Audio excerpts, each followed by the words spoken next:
Welcome to the Switchblade Sisters Social Club, a true crime podcast where two sisters exploit their worst fears for your entertainment. You're welcome.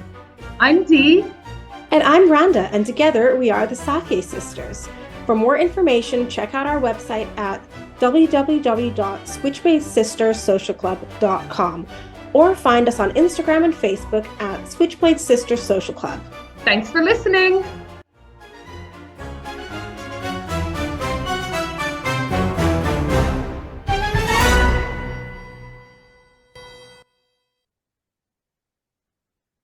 Hi, everyone. I'm Dee, and this is Randa. Hi.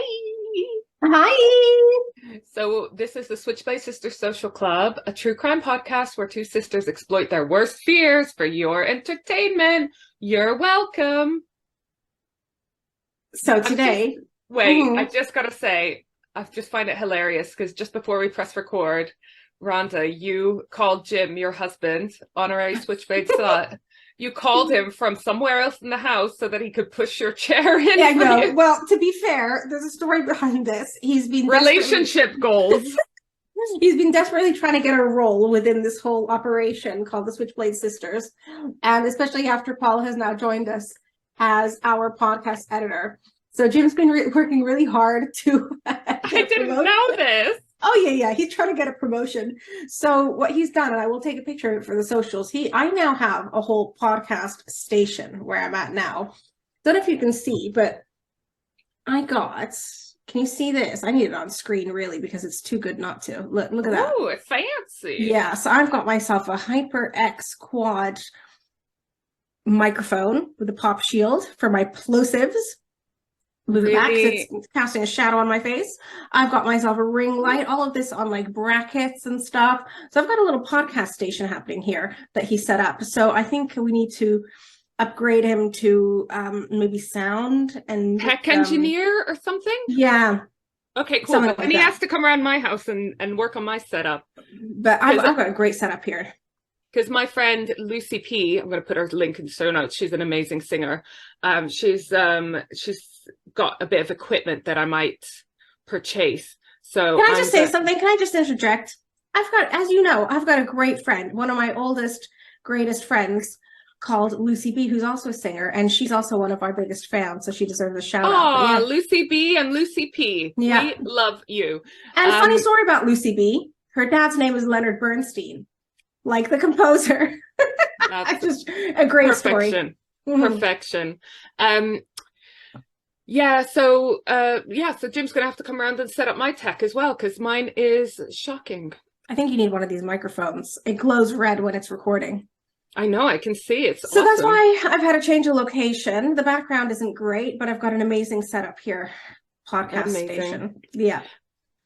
Well, I want to update you on a story. Yesterday, I went round to your house to have dinner with you, and I had a really embarrassing, weird thing that happened to me that I'm wondering if it's a sign of age.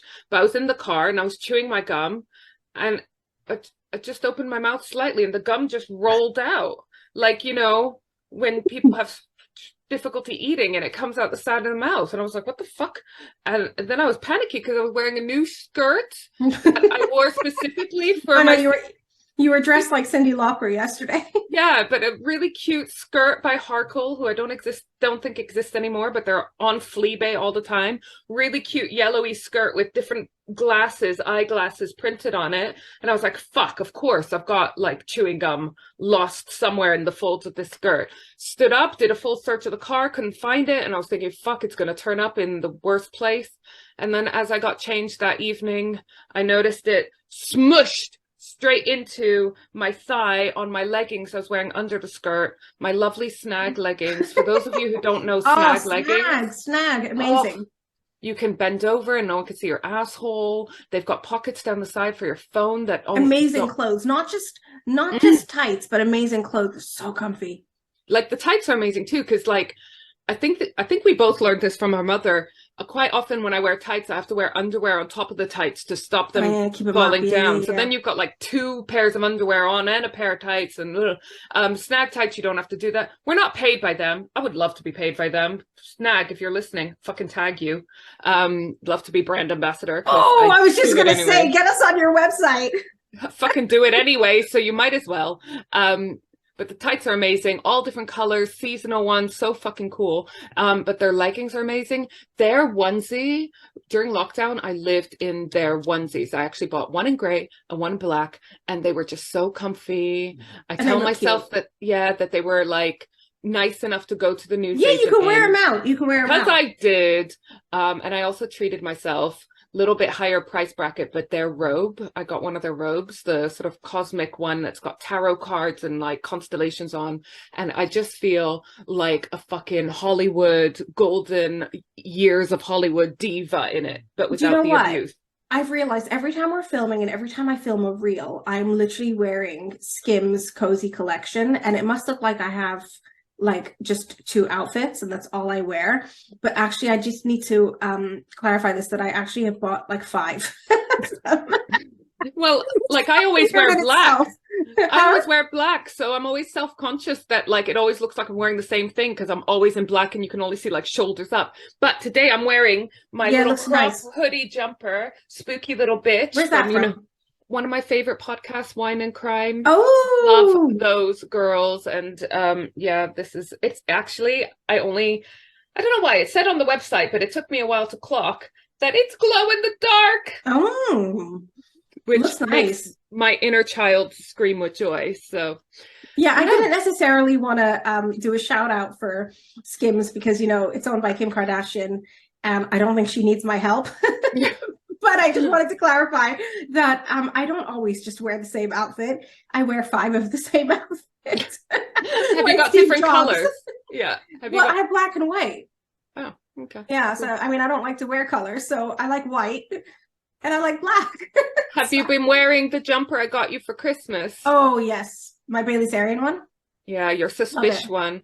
So Randa's notoriously difficult to buy for, and we've had conversations in previous podcast episodes, and like on We Knew the Moon, I think it was, and where I've had epic fails in terms of getting her Christmas presents and birthday presents, but I think I nailed it with that one. You did. Let us not forget the crab ashtray.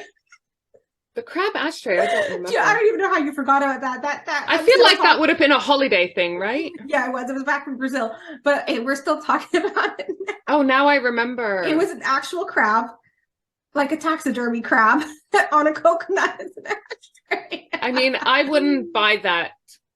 Back in the day when we smoked, this was like 15 years ago, a long time ago. Anyway, there was almost a Buddha table once upon a time.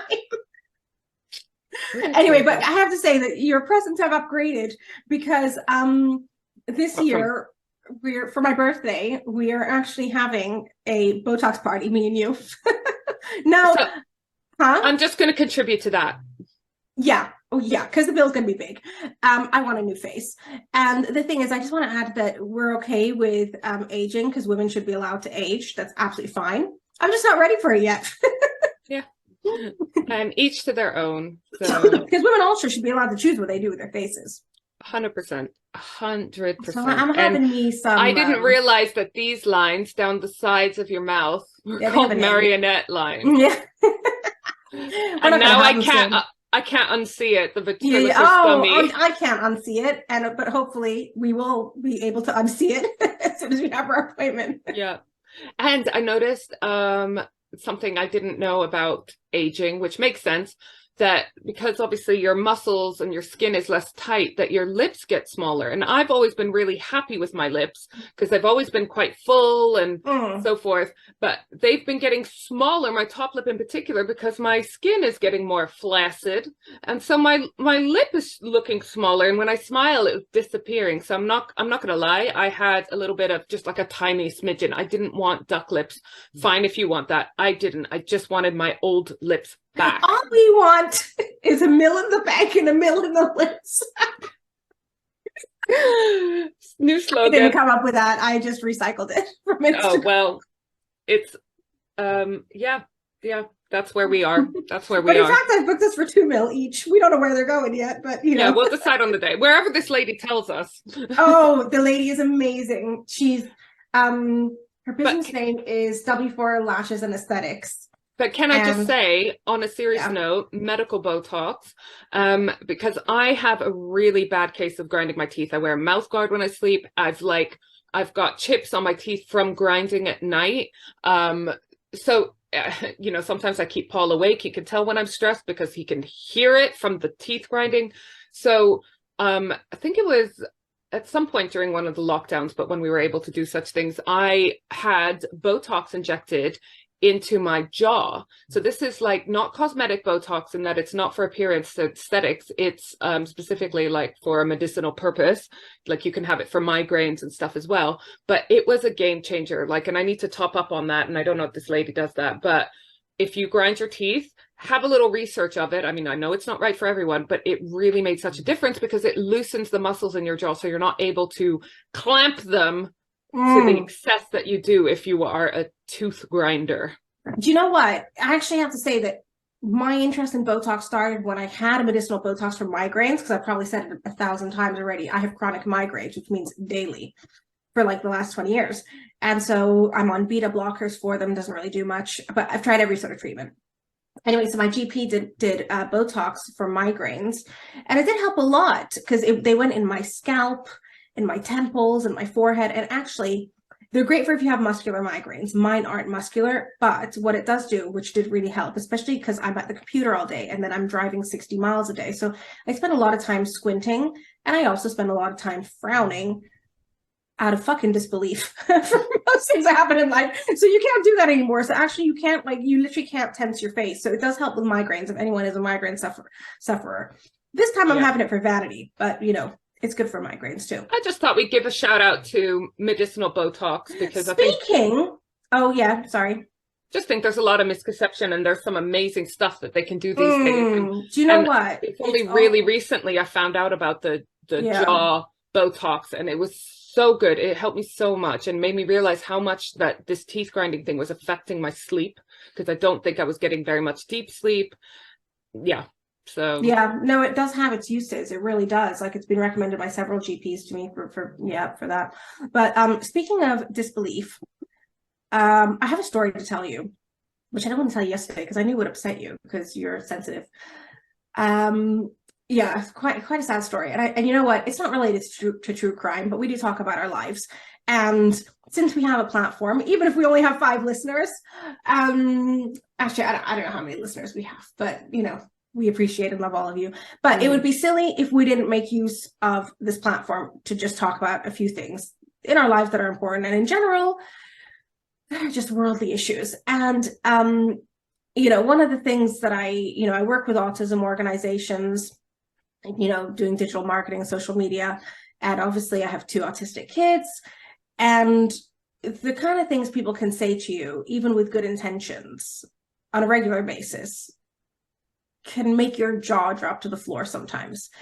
And one of those incidents was actually just last week, and someone, not my neighbor, because my neighbors are amazing, but someone in my vicinity said 2 things that actually shocked the fuck out of me. You know when it actually stops you in your tracks and you're so shocked by it that you actually, I don't know. Anyway, so what happened was I was getting the kids out of the car. I came back from school, getting the kids out of the car, and Che, my son, he can be very rigid, which is a very common thing in autistic people. And I was negotiating with him to get out of the car, and he was kind of refusing. A refusal is not an uncommon thing for him.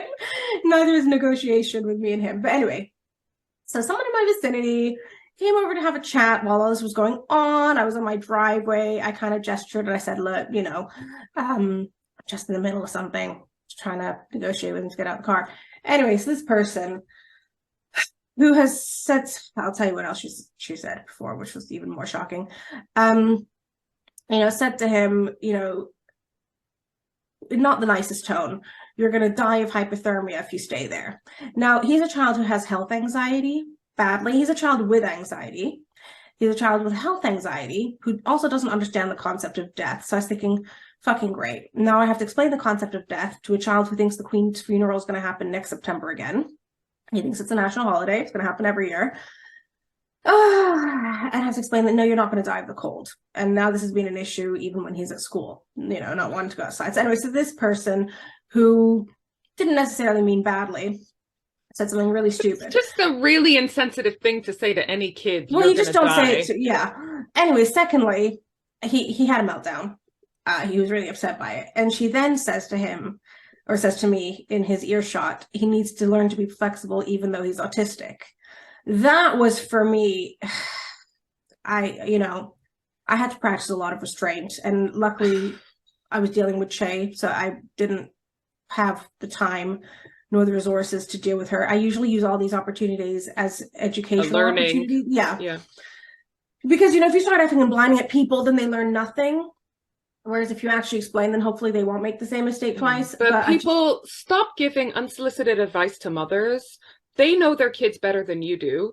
And especially if you're aware of the fact that they have any kind of neurodiversity or mental health issue or anything, unless you're a fucking expert and they have paid you or asked you for that advice, like, shut the fuck up. Exactly. And, being rigid is a symptom of autism. And also she wasn't aware of whether or not he was aware of his diagnosis or whether we'd spoken to him about it. Yeah, well, that's it. And he's a kid who picks up on absolutely everything. So, this year I'm going to speak to him about it, and I'm sure he's going to be absolutely cool with it. But he's only 6, so we're waiting for the time when he can actually understand it. Anyway, the reason I'm bringing this up is just because with all the best intentions, people say really insensitive things that have consequences, and in this case it had a consequence on a 6-year-old. I can take it, I've got a thick skin, but yeah, people say some dumb shit. This person also less than a year ago asked me why me and Jim had kids knowing that we have autistic people in the family, which I just thought, wow. Yeah. Does that mean that no one, does that mean, like, what's the criteria? What's the line? Do you have to pass a test based on, it brings up a moral debate, doesn't it? But anyone can starts getting into Hitler eugenics, doesn't it? And exactly, it brings up a really moral debate. And she actually laughed as she asked us. I thought, wow, do you even understand what it is you're saying? This person, to be honest, in my opinion, isn't that smart, because every time they open their mouths, they say something like that. Something like that comes out. I mean, yeah, that's just that shit. I mean, and us being Palestinian, we get that as well in that respect, in that we get a lot of really random, weird question statements. The intention behind it helps a lot. You can tell when someone's actually being a racist prick or when they're just ignorant. Well, this is the thing. But at the same time, some of it's common sense. I remember once a friend of mine, who I thought was a friend, we weren't friends after this, said that even though he knows me well, he would feel uncomfortable getting on a plane with me knowing I'm Palestinian. Yeah. I mean, I actually wrote a blog post about this on my website, randasafia.com, actually about autism and about that very issue of the things that people say to you. Well, we'll put that in the show notes as well, because it's super important. But I mean, it has to be said that most of the comments I have received about autism haven't been badly intentioned, but nonetheless very offensive or hurtful. And the thing is, I would like to say, everyone has their causes. Everyone have their specific things that affect them in their lives, and no one can know everything about everything. So, like, as the parents of someone with autism, as Palestinians, we do not expect everyone to know as much as we do about these topics. So ask if you want. We're very aware of the fact that you have your other areas of expertise and it's not going to overlap necessarily with ours. Like, feel free to ask questions. There really is no stupid question. Yeah, well, there are. To be honest, there are. But, we don't mind meeting people who don't know a lot about these things. Yeah. Ask questions, but don't come along with your presumptions and your judgments when you don't know as much as we do. Yeah. That's it. Also, I have prepared a list of all the things that people have said just so that I can write an educational blog post about it. But I'm looking at it right here. There's my list. Oh, do you want to say some of them? You want me to? Okay. Yeah, number 1. Speaking to my old accountant, no longer my accountant. I have an amazing accountant now, and her name is Susan of mainaccounting.com. Love her. She's amazing. Is You know the this, former accountant. You know I know exactly the who it former is. accountant. You know what? I'm not going to name names because I'm not that kind of a prick. But But I'm. it's the father of my favorite ex-boyfriend. And favorite ex-boyfriend He's is not a title that's very easy to achieve Yes. because Yeah. So anyway, he said to me, I wouldn't want people thinking I'm autistic because they'll think I'm simple.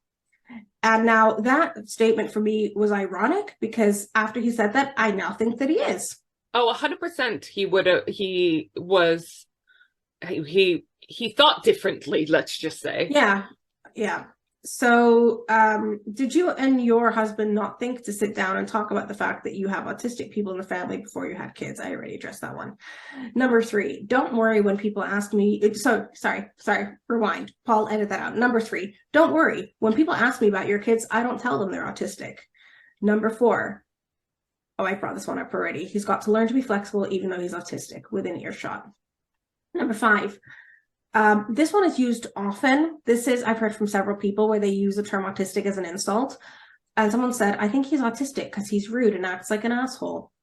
Number 6, this is from somebody who's a pastoral manager in a school. When referring to somebody who's autistic, she referred to it as having something wrong with them. And number 7, this is one I get often. Everyone's a little autistic.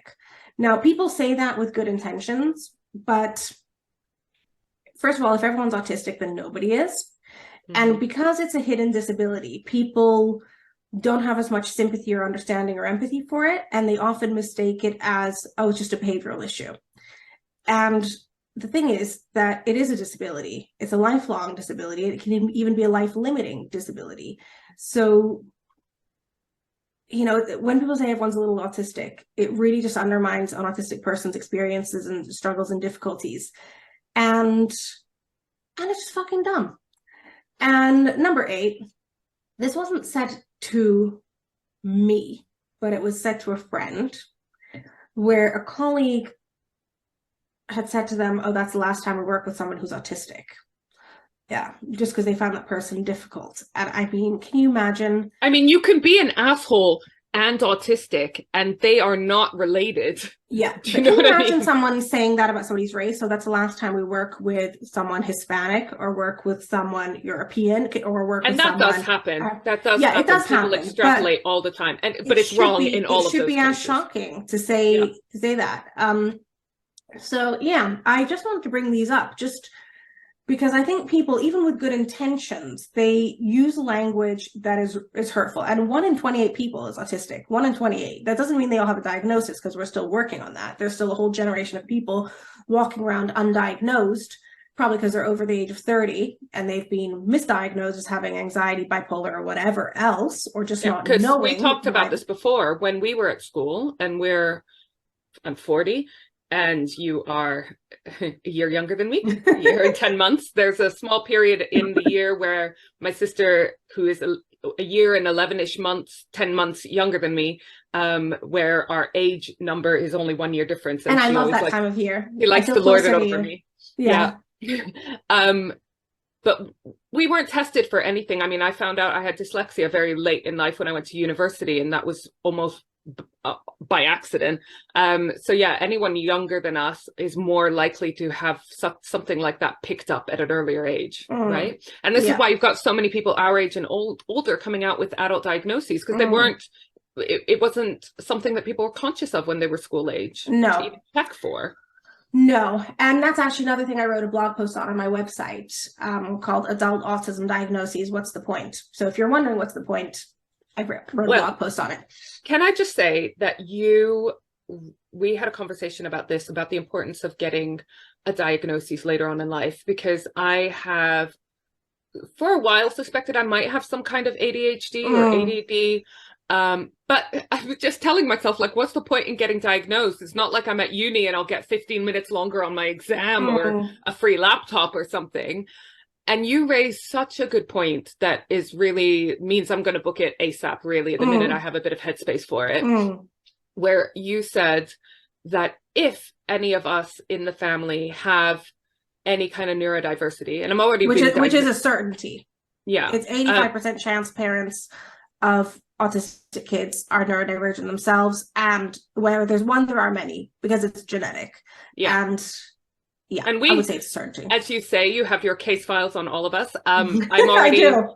as I said, I've already been diagnosed as dyslexic, but you said that it kind of makes me very emotional that if any of us have anything like that, it will make it easier for the twins to know that they are not the only ones, that they've got people that can support them in a way that's different. I mean, obviously we'd all support them regardless, but you know, it's different talking to someone who's got something similar to you. And that to me has changed my thinking. And I now think if you have the ability, it's fucking tough in the UK to get NHS diagnoses. It's a privilege. And that's why self-diagnosis is actually valid in the neurodivergent community, because it is either expensive or you spend years waiting one on the NHS. So on average in the UK, the last time I looked at the stats, it was about 1.5 years for a child diagnosis. And obviously they're higher priority. Yeah if you're lucky, if you cause a stink so that they don't forget about you, blah, blah, blah. And obviously children are higher priority than adult diagnoses. So it would be much longer for adults. You probably have to produce quite a lot of evidence for them to even refer you to get a diagnosis, and to pay for it is like $1,000 or something. It depends on what kind of package you go with, blah, blah, blah. So it's fucking expensive or time consuming and exhausting. So yeah, it's not possible for everyone, but if you do have the ability, if you suspect that you might have something along those lines, then do try, because the support it can give to other people to know that it's a growing community that is kind and caring and supportive of each other, it's really important, isn't it? Yeah, I think so. I think so. And this year, me and Jim are going to go and have our diagnoses, you know, like you said, just so that we can, you know, when we do explain it to the kids, maybe use that to support them, you know. Do we need it for our own self-discovery? Absolutely not. You know, I think it's always good, you know. I will say, as having been diagnosed as dyslexic and which was covered up quite a lot because I read a lot. I was always good at school, but it was really difficult for me. People assumed that it came easy. Don't make fun of kids who get straight A's. Oh, she got an A again. You don't know if she was up until 4 a.m. crying over the homework, you know? But it really did help with me later on in life, because I understood, oh, this is why. This is it. 80% of girls and women are only diagnosed in adulthood, usually in their 30s or 40s, because you know, they used to say that only 1 in 4 autistic people was female, but that's not the case. It's just that girls can show it differently. And, you know, as an ex-mainstream teacher, I can say this quite confidently, that when a child doesn't cause a quote unquote problem for teachers, then they could potentially be overlooked. So one thing about you having twins, and a girl and a boy who both are autistic, it makes it even more clear and obvious to me anyways, being around them a lot, how it can manifest itself so differently in different individuals, because they are very different, aren't they? They are. And what's also interesting, people always say to me, oh, they're completely different autistic profiles, completely different. My son was, Che was actually discharged by a pediatrician who didn't believe he was autistic just because he made eye contact and engaged, which is so stupid for a pediatrician to even, you know, think that could disqualify somebody from having autism, because it's not 1945. We moved along from Dr. Asperger's research, and we know that autistic people can have empathy, can have a sense of humor, you know, can have very high IQs, in fact, higher than their neurotypical counterparts. And, you know, he is all of those things, you know. So, and he's now in a special school, so what the fuck, you know. So sometimes doctors can get it wrong. See a specialist who specializes in neurodiversity. And there are a few charities who will offer diagnoses for, I know of one that will offer it for $795. So if anyone is interested in that, DM me and I'll share you the details. I can't remember the name off the top of my head, but it's a charity associated with an autistic advocate called Jude Morrow. So we'll put it in the show notes. So yeah, I mean, I think it's worth, you know, it's worth people exploring that route. There are online tests you can do. sort of preliminary ones. Some are more valid than others. Oh, well, can you do me a favor and send me some to put in the show notes? Some of the more valid ones, let's say. Yeah. There are some more, funnily enough, not funnily enough, probably predictably, me and Jim scored very highly on those. So that's useful to take if you're thinking of having a diagnosis. Well, it depends how interested in you are. Some people, pretty happy not. But anyways, I just wanted to sidetrack and talk for half the episode about that, because I do think it's an important issue, and I think it affects, 1 in 20 people has ADHD, 1 to 2 in 10 is dyslexic. I'll just say it's super important with a whole bunch of issues. If you don't understand it fully, try to avoid making the judgments before you learn more. Don't make any judgments until you learn more. Ask questions, but And you know what else? I came across something really interesting the other day, and it said that, one of the reasons people want to get diagnoses is that you find out, you're not a strange horse. You're a perfectly good zebra. I love that. Yeah. So anyway, let me tell you the fucking story now. All right. What are we covering today? Okay. Favorite part. And I'm so sorry because I keep clearing my throat because I was sick this week. Where have you gone? I'm looking for you. Oh, there you are. I'm here. Okay. This doesn't help. So today we're having a little bit of light relief because there's no deaths today. Okay. There's no deaths today. We are talking about, well, I'll let you guess. Okay. So today's episode, nobody dies. Okay. So I want to give you a break from that because it's about to get heavy the next few episodes. Oh my God. So today's a little bit of a reprieve. Okay. So here are 2 clues. One, it happened in the 90s. Mm-hmm. Number 2, it concerns 2 rival sports people. Tonya Harding!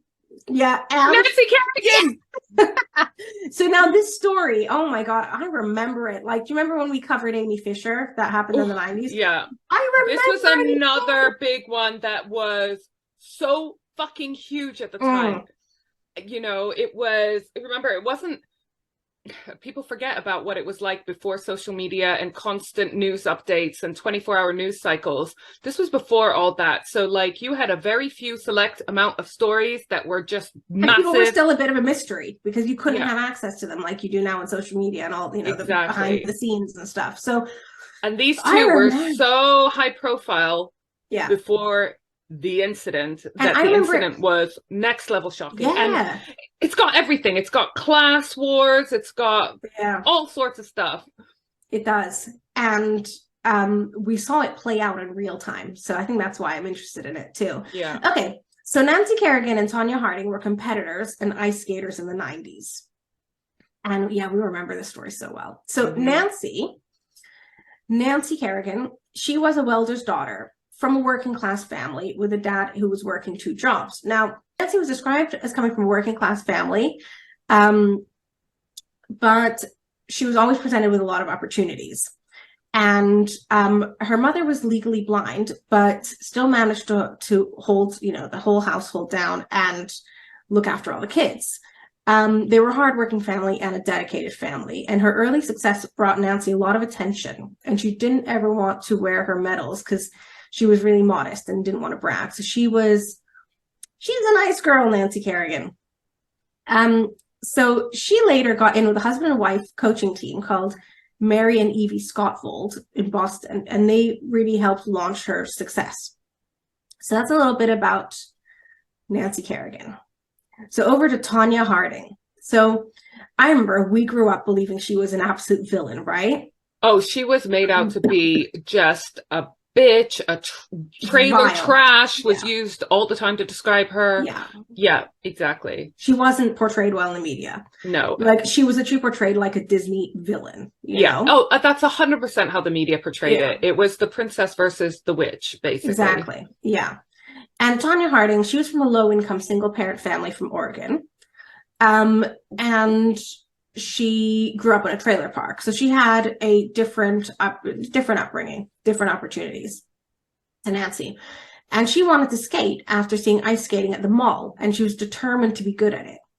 And she always said she grew up with a blue spoon rather than a silver spoon in her mouth, as she describes it, because she grew up in a trailer park. And She was close to her truck driver dad, and she said that he was a wonderful father.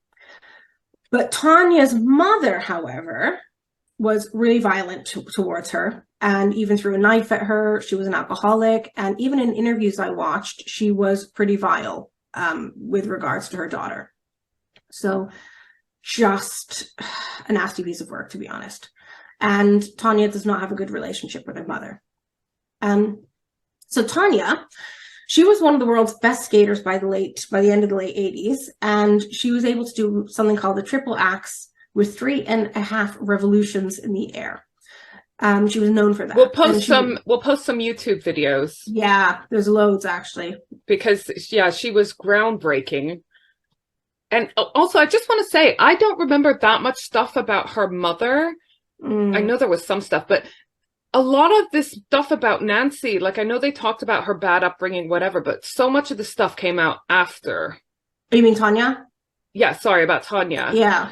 You know, it came out after when they were looking. Yeah, so it's just her context wasn't given as much. I don't feel. I mean, I was very young at the time, but that's the impression I got. Yeah. And you know, it's like when we were talking about Amy Fisher. There's a point where they're still a victim, you know? And because they were both so young. Yeah. And I mean, you know, it's still questionable with Tonya how much involvement she had. But anyway, I'll get on to that. So Tonya was the first US woman to do this triple axe, and it won her gold in 1991. And, you know, she was really driven and hardworking. And she describes this as one thing from her past that no one can take away from her, the fact that she had that achievement. So a lady called Dodie Teachman was Tonya's coach after Tonya fell out with her former coach. And even Nancy called Tonya dynamic and strong and powerful, but says they were not friends. They'd been competitors and even roommates in competitions and training camps, but there was no love lost. And Tonya would only be said to be friends with those who were not a threat to her. And when she was 15, she met a guy called Jeff Gillooly, and she married him when she was 19. And they split up less than a year later, but then got back together. So this is all very young to be having relationships and getting married, you know. Jeff didn't get on with her coach, and he had a lot of control over her. And he was even violent towards Tonya. And she actually said once, he hit me and loved me like my mom did, which is fucking sad, isn't it? That's the model that she's what she was followed and what she's she doesn't know. That's the kind of love she experienced. Yeah. So Tonya's ice skating suffered as a result of her relationship with Jeff, and she didn't want to leave him to compete and to practice. He was also very controlling, and bad men are always usually the problem in a lot of the stories that we cover, like with the Amy Fisher story. So Tonya fired Dodie Teachman, her coach, when Dodie was pregnant, and as saying that she was apparently not dedicated enough, and she rehired an old coach, Diane. So at the 1992 Olympics, Nancy didn't win, but we've gone to Nancy Kerrigan. She didn't win, but she was on the cover of magazines like Life magazine. People magazine was voted top 100 beautiful people, you know, because Nancy had a very wholesome image, didn't she? Like, she was traditionally beautiful, she could play Snow White. Exactly. She did look like a Disney princess. Yeah, exactly that.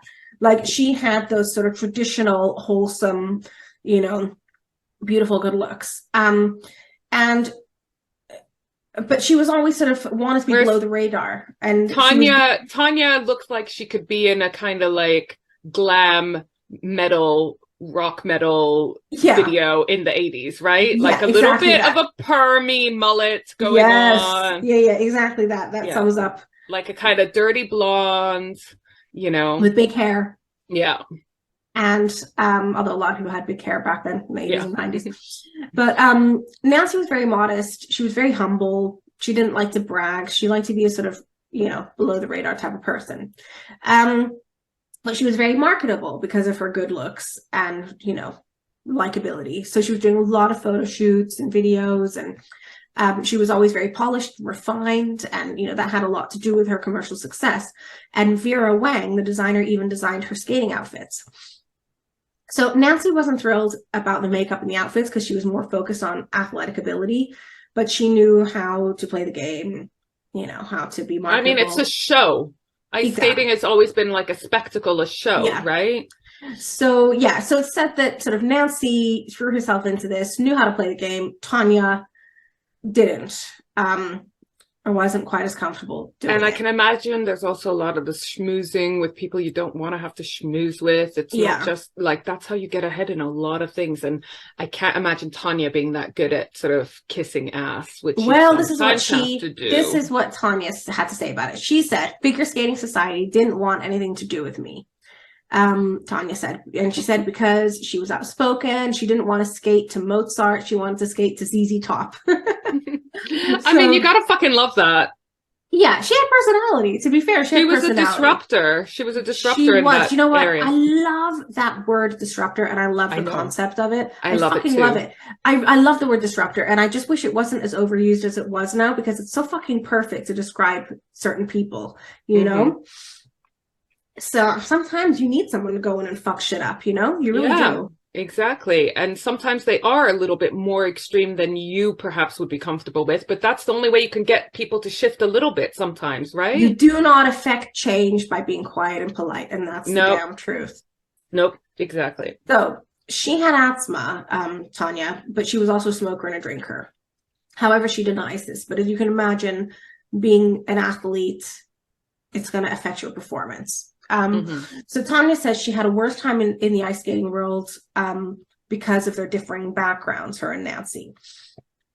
So Nancy came from a stable home, and as we know, Tonya didn't. She came from a violent household. So in 1993, Nancy became the U.S. ice skating champion. Now, there is another character to throw into the mix, somewhat part of the story, and her name is Oksana Bayul. And do you remember her? Yeah, Yeah, because so because yeah, what? she was the other one that was Yeah, competing and doing really well at the same time, wasn't yeah. she? See, I don't really remember her as part of the story, but she was an orphan from Ukraine, taken in by a coach, and she really became a threat to Nancy because she was very talented. So her coach said Nancy was doing too many commercial opportunities and photo shoots, and that was beginning to affect her performance. So Oksana Bayul was kind of overshadowing the two of them at certain points. They even had a sports psychologist come in to help and intervene with Nancy at her performance. So back to Tonya. In 1994, Tonya was fully divorced from Jeff and even got a restraining order out against him. But they then reconciled, and she had a death threat against her at a championship in her hometown in Portland, postponing the event. Tonya started to perform badly, and the Olympics were 6 weeks away. So while Nancy was performing better than ever at this point, with the intervention of the sports psychologist, Tonya's performance was suffering. It just seems like this is just major emphasis on how important the people around you are, right? And I know it's not always your own choice who you have around you, but it seems like right from the start, Nancy had not necessarily the most privileged background, but she did have the support of her family who would give up a lot for her and do a lot for her and find those opportunities and, and then her team around her, whereas Tonya had a shit start at life in terms of how her abusive her mother was. Now she's got this partner who's more of the same, maybe not got as motivated a team around her professionally. Yeah, so Nancy did have a lot going in her favor. On January 6th in 1994 in Detroit, Nancy said of the insane event that took place, I was done practicing for the day. So this is the whole catalyst of the whole story. Is that the right word? Catalyst? Yeah, I think so. I don't know. Rewind that. I could delete that, Paul. So 6th of January 1994 in Detroit. And this is where shit goes down. So Nancy said of the insane event that took place that day, I was done practicing for the day. I got off the ice, went through the curtain, and then I was hit. And then that changed everything. Someone hit me with something. I just saw a black kind of pole or something come down super fast. And you know what? The aftermath of this was caught on camera. I remember it. I remember it because it Mm-hmm. was all over the news. When Mm-hmm. Nancy was screaming, why? Like with literally blood curdling screams. I wouldn't recommend going to find it on YouTube, but it is there. But it's fucking horrendous to watch. When you hear somebody screaming in pain, it's like the worst kind of sound, you know? Yeah.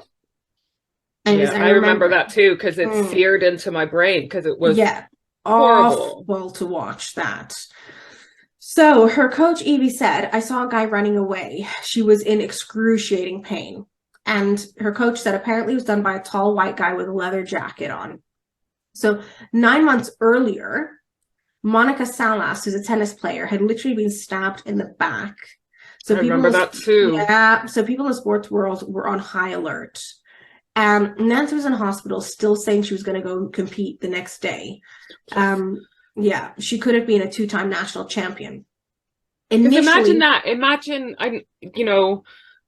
we're talking in the sports world, but I imagine it happens sometimes out there. Having an injury that might also permanently affect your career and your life in that way, even if it's not necessarily a life-changing illness, like physically, if it's enough to mean that you can't do your chosen career anymore. Oh, it's just yeah, it that changes the must course of your life. fuck with your head so much, like Yeah, if I had a leg injury, even if I healed and I still had a little limp, it's not changing my life dramatically. It's just a bit annoying, yeah. Yeah, but initially, no one thought that Tonya was involved. And on the day it happened, Tonya said her choreographer woke her up to tell her the news. And 3 days after the incident, she even sat next to Tonya for a photo shoot on the Detroit ice for a team photo. And that footage of that is creepy. It's actually like spine chilling to watch. You can find this on YouTube. Oh, I'm good. Sorry, I have to look at this right away. What did you say? There's footage of it on YouTube. I watched it on a documentary. Yeah, but what is it? Detroit, did you say? Yeah, Detroit, 3 days after the incident. Tonya. And they literally sat on the ice for a staged photo shoot. Like the school photos where you're all like the class photos where you're all sat down in a row. And it's just freaky to watch because she's literally staring at Nancy's knee. Oh, I don't know. I can't find it immediately, but I will. It's part of a documentary I watched. Yeah. So, yeah. So people asked Nancy if she thought Tonya was behind it, and she replied that that was ridiculous. Nancy thought it was a random act. She didn't believe that there was any. I remember one of the theories was that it was because of Tonya, but like one of her fans did it. Do you know what I mean? But not like instigated by Tonya. That was just too much, right? So in the meantime, Tonya won the US title and qualified for the Olympics. But she kept being asked about Nancy's attack and stating that she wanted the person to be caught just as much as Nancy did. The investigation continued in the media, and then it came out that Tonya's ex-husband, Jeff, was behind it. This was confirmed by the FBI. And were Tonya and Jeff at the time going out? They were, right? No. Oh, they weren't. Okay. So Tonya's bodyguard claims the original plan was to attack Nancy in late December in Boston. But Tonya says that this guy was never her bodyguard, and this is what she says, her words, that this guy was a fat, complete idiot who was never my bodyguard. Do you think that I would ever need a bodyguard, and why would I hire someone as stupid as that? So this is what she said about the bodyguard who claims the original plan was to attack Nancy in December. And that sums up Tonya. She just was not concerned about how she came across either. Yeah, like there wasn't any unfiltered. That's it. There wasn't any like media training, or maybe there was, but she did not listen. Because I mean, I love the sentiment there, if that's the truth, but like if it was Nancy, she would have said it differently. Yeah, and that's the thing. I actually like Tonya's rawness and realness. There is a question mark over her involvement still. I'll tell you more about the story, but that's why I say, was she, the whole question mark about whether she was a victim in all this, So the hitman was found to be a guy called Shane Stant, and apparently everyone involved in the attack, they were all so dumb that they used their own names for plane tickets, and there were several failed attempts at the attack. They couldn't even find the rink at first, the ice rink. I mean, okay, there wasn't really Google Maps at the time, but yeah, But they're not sounding like... it wasn't a well planned out operation. So originally they were planning on using duct tape to kill, and then they were going to kill Nancy. They were really a team of, like, the police described them as idiot criminals. Even Nancy said she was lucky they were so dumb, because they could have slit her Achilles tendons or smashed her knees instead. Yeah. So even Nancy, you know. Oh, God. Yeah. So 13 days after the attack, a warrant was issued for Jeff's arrest amid speculation that Tonya was involved. So the FBI interrogated Tonya for 10 hours, who continuously denied it. So Tonya said she knew that Jeff would try to kill her if she talked. So she asked the FBI for protection, and she told them what she found. And so she told them what she knew. And they said she had no prior knowledge of the assault. This is what the FBI said. However, they said she is responsible for failing to report knowing about the assault when she returned home from the Nationals. So she didn't know it was going to happen, but she didn't know afterwards. So she didn't know it was going to happen, but she found out soon after it happened that they were involved and didn't report it. Okay. So it took Tonya 14 years to explain why she didn't go to the police initially. So she explained it as this. Jeff and 2 other guys decided to drive me up to the mountains to put a gun to my head and take themselves upon me. This is what you are going to say, and if you don't, you are not going to be here anymore. So she said they raped her and threatened to kill her in a book that she wrote.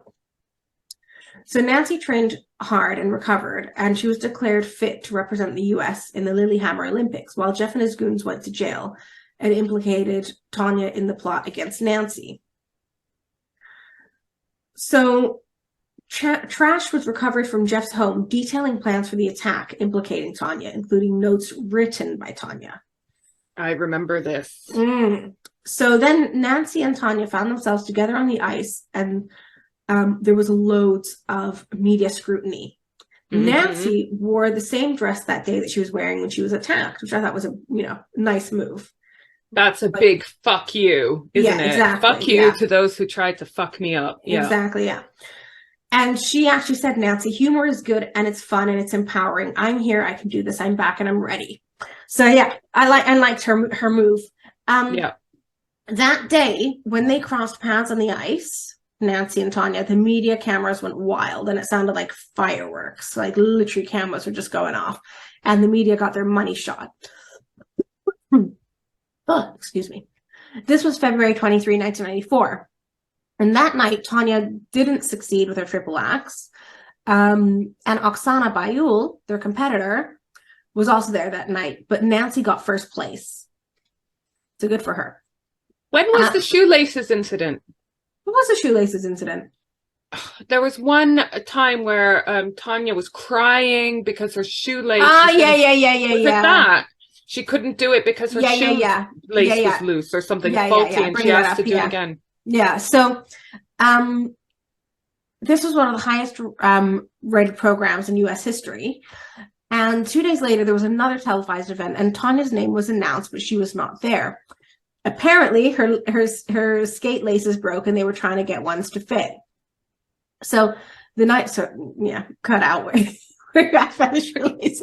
The night of the event, Tonya starts crying while performing on the ice because she feels she was treated unfairly and made to wait too long, and she got cold waiting, so she couldn't perform as well. She believes the association would not want someone like her, quote unquote, to represent them. Nancy performed beautifully in her comeback, but Oksana Bayul performed and won gold. Nancy got silver, and 5 out of the 9 judges chose Oksana for gold. Then, when Oksana was reapplying makeup before receiving her medal, Nancy was caught on camera complaining and waiting, which she defends by saying that people were leaving the venue, so she just wanted to get on with it. So the media, they are motherfuckers. Like 1 minute, Nancy is the angel and Tonya's the devil, and then, they flip, and then Nancy started to get negative press. And she was then caught on camera at a Disney parade complaining about wearing her medal, which she hated doing because she was modest, as I said earlier. She described it as dumb and corny. I would have said a lot worse things if I was bitching and moaning about something. Yeah, I know. Dumb and corny. Oh. Yeah. So the media turned and started calling her Frosty Ice Princess. So she joked and said, she actually said this was the horniest thing she's ever done when being on the float with Mickey, not the corniest. So that was kind of funny comeback. So Nancy then married her agent, Jerry Solomon, and they had the first of her 3 kids. Meanwhile, life after Lillehammer, the Olympics, brought more controversy for Tonya. She pled guilty to hindering the prosecution in the Nancy case and did community service. She was banned from the U.S. Figure Skating Association for life and stripped of her national title that she won in Detroit. And from this point, Nancy avoided the media and TV while Tonya capitalized on her notoriety to pay her bills.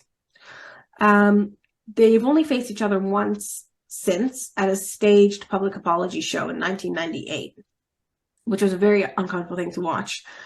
And Nancy described it as an uncomfortable thing to do, if you can imagine.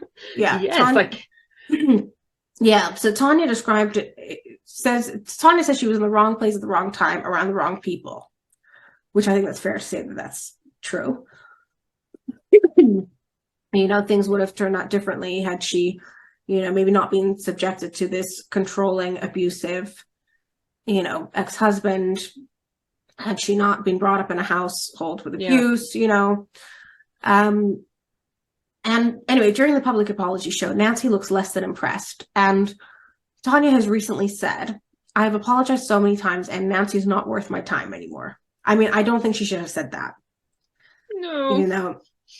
That's have some grace and a bit of... Yeah. Because even if Tonya is not at fault for it, she's definitely holds some of the responsibility for how that situation, the whole of it, went down. I mean, I get it to say I have to move on or something, but to say someone's not worth your time anymore when you fuck them up so much. Eek. So both women lost their fathers within a year of each other in 2009 and 2010. And remember, Tonya was close to her dad. She described him as a loving father. So this put Nancy's family back in the spotlight as her brother served jail time for assault and battery after it was revealed that an altercation between him and Nancy's dad preceded the dad's heart attack. So I didn't know that. Oh, that's awful. So Tanya's been married 3 times by now. And she has a son who's now a teenager, and she's actually working as a landscape gardener. So according to Tonya, imagine you book a landscape gardener and you're like, how funny, her name's Tonya Harding, and then she turns up and she's fucking Tonya Harding. You'd be like, crazy, huh? Interesting career change, huh? Yeah. So according to Tonya, nobody wants to hear this crap anymore. I don't give a damn. I mean, you're wrong, because we're still talking about it, but we've talked about how she's outspoken, but a bit of maybe remorse is the wrong word, but she just, even before what I still call the incident, she just never helped herself. She just shot herself in the foot. So there was a lot of prejudice against her because of all the things we talked about, her background and her upbringing and blah blah blah, but she just didn't help herself. It's almost like she was determined to prove those people that had those prejudice against her to screw herself over. Exactly.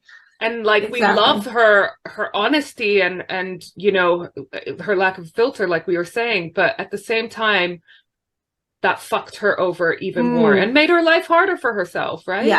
I think a lot of things for her could have played out differently had she probably had better advisors. I'm sure media coaching and PR coaching was a thing back then. For sure. So I think had she been surrounded with better people to advise her on how to handle that, because she was a kid at the end of the day when this is happening. And you don't have to kiss ass, but you can learn to hold your tongue sometimes or phrase things in specific ways. And again, that's all training. I mean, we wouldn't have been able to do it off our own back as teenagers or early 20s, right? No. So, I mean... And the media attention on both of them was just next level. Yeah. It was intense. So nowadays, that's what Tanya's doing. She's now a landscape gardener. And Nancy now drops the kids off at school, goes to gym with her mother and her mother's friends, goes for coffee, and lives a quiet, simple life. That's how she describes her days, how she, what she's up to these days. And So yeah, I mean, my final thoughts on the story is that, you know, in terms of the law, there is a conclusion that, you know, Tonya didn't know about the attack, but she was aware of it afterwards and didn't bring forth that knowledge to the police. But as we've said before, and we talked about this with Amy Fisher and also with Michelle Notek, you know, they are victims of not the best upbringing, and not, you know, people learn from the model of what their parents show them or their caregivers show them, the kind of love that they experience, you know. And Tonya was then a victim of a controlling and abusive husband, you know, when at an age where she was still a kid in her teens. And it just highlights as well, like, making sure every child has opportunities, because you never know where the next discovery for the cure of cancer is going to come from, or the next amazing sports star is going to come from, you know. You know, the other thing is also is, if you don't have somebody to show you the way, like imagine she was, you know, the moment she found out that her ex-husband Jeff was responsible for the attack, you know, a lot of people go to their parents for advice and help, wouldn't they? What if you don't have that counsel? You don't have those responsible adults in your life. Where the fuck do you go? You know? And it sounds like very typical to an abusive relationship. He isolated her from a lot of people. So she probably not only didn't have the best relationship with her family, but also probably only had friends and people around her that her ex approved of. Yeah. And everyone else got cut off slowly or quickly or whatever, you know? Yeah. So, I mean, does it excuse what she did? No. But I think a young person her age in the media would be very afraid of what they're going to lose and not know how to handle that situation of knowing. And I don't think she's lying when she said she was scared of him. Yeah. No. You know, because he clearly had hurt her physically, mentally, emotionally in the past. And, you know, now he was responsible for doing something very serious. I believe that she was scared of him as well. Yeah. And that's got to play a role in her decision making, isn't it? Yeah. So the thing is, well, one thing we've sort of realized from a lot of cases is that things aren't always black and white. There's a lot of shades of gray. But there is a common factor in that usually bad men are also involved in a lot of these cases. So that is the story of Tonya Harding and Nancy Kerrigan. My reaction to this, like, I just can't believe they're both leading just such normal lives now. I can't imagine, because of how big they were at the time and how scandalous it all was. But it's so interesting that they were portrayed in a specific way in the media, and then it was almost like self-fulfilling prophecy, and that they played up to their characters a lot, because that's what the media wanted from them, and that we see time and time again, don't we? I also wonder always how things would play out in you know, I was going to say the modern day, because, you know, the 90s was actually very different, but how things would play out, that story in today's context, you know? Yeah. I mean, we would have known so much more about, for example, Tonya's background and her relationship with her partner or whatever, because so much of that came up afterwards. Yeah. You know, even down to, like, for example, when you think about the Johnny Depp and Amber Heard case, they look at text messages, they look at social media, all those things, you know, is for evidence, you know, and in the 80s and 90s, mobile phones were still not really a thing. So, but also just like the court of public opinion, you know, now I think, I don't know if it's better or worse for people. I don't know. I mean, we can definitely get more differing opinions in the media. Like you said, Johnny Depp, Amber Heard, there was definitely some pro and you know what I mean? Whereas at the time there was one discourse, one narrative, you know, and that's what all the media channels seem to follow. Whereas now you've got loads more media outlets. You know what you have? You have self-representation now. Yeah. That's a big difference as well, is that with social media, you can self-represent. And that's actually one of the reasons I really love social media, because you can self-represent and you can have a hand in the narrative, and you can. Although, you know, this is a privilege in some respects, in that if you've got a whole team of PR and stylists and whatnot behind you when you're self-representing, compared to someone who might just get caught up in a court case who doesn't have any of that. Yeah. Do you know what I mean? But Yeah. but yeah, it is a different world. But it was just absolutely bonkers. It was, you know, so many people got involved and watched the Winter Olympics that never would have ordinarily, because of all of this drama that was going on. You know? Yeah, exactly. Yeah. It's funny because I don't really think of ice skating as a big thing anymore now, huh? Like it was then. Yeah, well, that's because we don't have any scandals of this nature. Yeah. But I remember going back to that video of when she'd just been, you know, when they showed it, that video went out pretty quickly, and people didn't even know yet fully what had happened. Like, they knew that she would I guess that she'd been attacked, but not, you know what I mean? They didn't know how severe it was. They didn't really know what had happened. So it was just so much uncertainty and paranoia and fear that went out. And again, like you said, with was it Maria Salas, the tennis star that got stabbed? It was just a bit of a scary time in the sports world. Oh, it was just the whole world was like obsessed with it. Yeah. And poor Oksana, because she did so well around that time, and hardly anyone remembers her because there wasn't any drama there. Yeah. Yeah. So, yeah. But oh my God. You know what? That's the last of my episodes on let's say female killers or aggressors. Not that Tonya was the actual aggressor in this. But I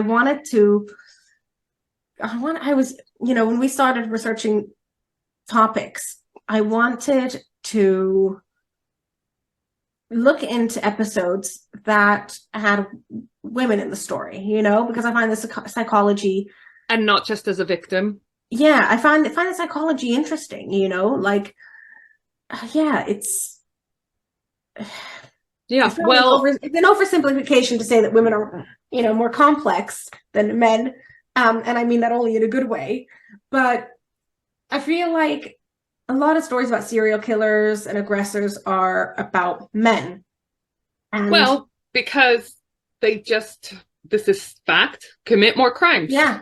And especially the type of crimes that we cover on true crime podcasts. So it is less common to have a female perpetrator or a female non-victim in this case, because obviously it's a gray area with Tonya. And I find it really interesting because the motivations are different. The stories are more complex. And yeah, I've been more fascinated by those stories for most of the season. But actually the next few episodes that I'm going to present are fucking wild, and they're a completely different direction. So today I gave everyone a break. Didn't have to hear about death, but it's about to get dark again. Well, yes, and the next episode that I'm going to cover for you, it's super dark. I honestly can't wait. All right. Well, thanks everyone for listening. We love you all. Thank you for listening. Bye. Bye. Hey there. Thanks for being a loyal listener. Do you need a new website or want to boost your social media performance? Or do you hate podcast editing? You've tried optimizing your website and social media channels, but you're still not getting the listeners, downloads, and engagement you want? We, the Safier sisters, love helping people with tasks that they hate. We know a thing or two about podcasts, websites, and social media, and we love working with other podcasters and business owners. So why not head over to switchbladesisterssocialclub.com and go to our Work With Us section. We believe in collaboration over competition. A rising tide raises all ships. Bye!